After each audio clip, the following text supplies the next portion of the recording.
ate ko. Naglalaro na naman siya ng ganda-gandahan. Saan ang punta, Mare? Ano ka ba? Filter lang talaga yun. Practice yan kasi a-awardan lang naman yung LGU namin. Like, slay! Chika ka, wala naman talaga akong nabalitaang ganyan sa mga kumari ko.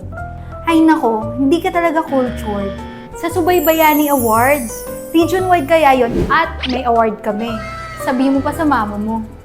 Subaybayani Awards? Sa DILG ba yun? Correct! Ginagawa yan ng DILG para naman kilalanin ang pagsisikap ng mga local government units at field officers ng DILG 4A sa kahusayan at consistent performance sa pagpapatupad ng locally funded projects. Pati na rin ang kanilang outstanding efforts sa reporting at encoding ng project implementation status sa subaybayan system. Laban, Mare! Deserve mo yan at ng LGU mo. Sige nga, rampa ka nga ulit.